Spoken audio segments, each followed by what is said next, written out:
If you've ever been stolen from, you'll know the desire to get revenge. Whether that means killing the player or making a convoluted plan to get your resources back, revenge will always be an option. But to explain how this happened to me, I have to start from the very beginning. One day, on a brand new modded Minecraft server, I found a house with a chest containing iron, so obviously I started to take that iron. However, that's when my friend Jeeb started taking the iron from that exact same chest. And in that moment, I knew that I was going to get my revenge. Now, because this is a new SMP, I couldn't do something like kill his dog or grief his base, because he didn't have either of those things. So after some thinking, I came up with the idea to make an elaborate trap that will ultimately lead to his death.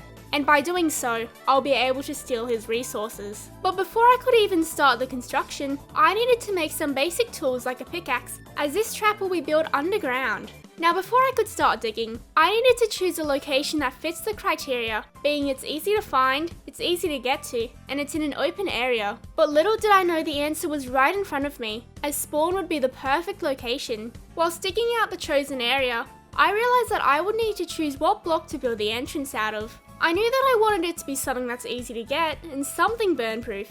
That's when I remembered that I was on a beach, and there was plenty of sand all around me. After getting a few stacks, I started to design the tunnel that would lead to the underground trap. I decided to make it a 2x2 hole with ladders all the way down to the bottom.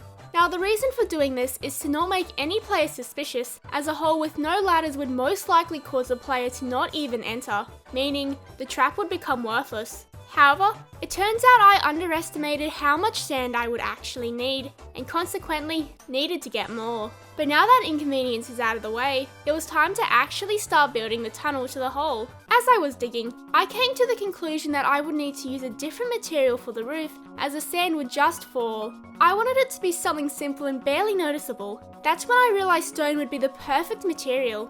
But now that the top of the tunnel is perfect, I needed to break one of Minecraft's unspoken rules and start digging down. However, as I was about to start, I was rudely interrupted by zombies with guns, and since they were more powerful than me, I was killed and had to wait until morning. After they had all burnt up, I dug out the hole and started my preparations for making ladders by collecting wood. But as I was placing them, I started from the top instead of the bottom, as the hole was too deep. However, I was careless, which caused me to fall off the edge and die. After getting my stuff back, I finished placing the ladders and filled in all of the walls with sand, adding torches to make the area brighter. With the hole now completed, it was time to start the actual trap. I decided to make it similar to a small maze where no matter which way the player decided to go, they would end up dying, as there would be multiple floors that would all lead to the same destination. But to begin building this, I switched the materials I was using from sand to cobblestone so that the player can't break the walls to escape. I started off with the first hallway, where it was about 10 blocks long, and at the end, it led to a small drop into the next hallway. But when I went back up to gather more resources, I realised that it would look nice if I added a few trapdoors near the entrance to make a more welcoming feeling. And once it was added, I went back to building the second underground floor. After a few minutes had gone by, the second floor was completed. This meant that I had to start construction on the third underground floor, except this time, I changed the design so that the player must pick a tunnel to go down. However, both tunnels have a small drop off to a new hallway, which cannot be seen from where the player is standing. By doing this, it meant it was easy to trick a player into believing that they made the wrong choice, as both tunnels led to a player's death.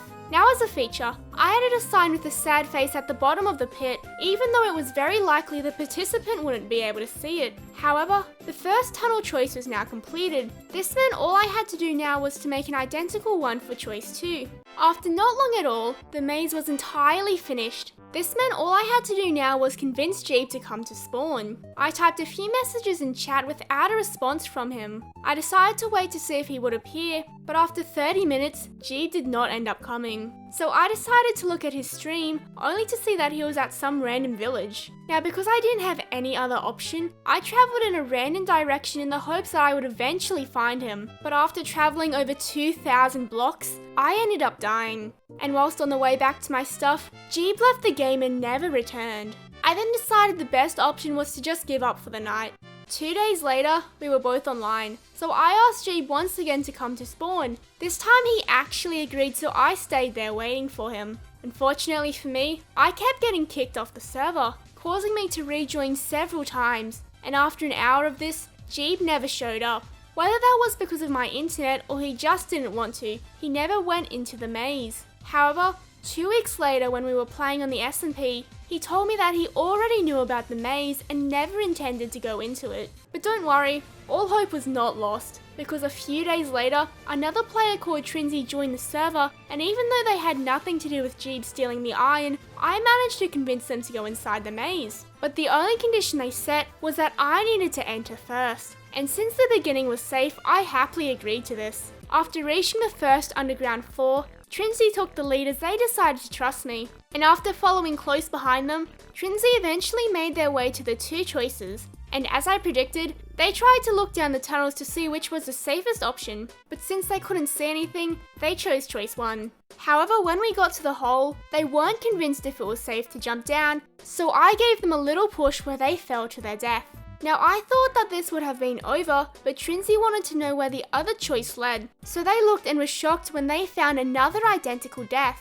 They then accused me of trying to scam them, but I would never dream of doing such a thing. But if there's one thing you should learn from this, if you try to get revenge on someone, make sure the revenge victim doesn't know about your plan. But if you did enjoy, subscribing would really help me out a lot.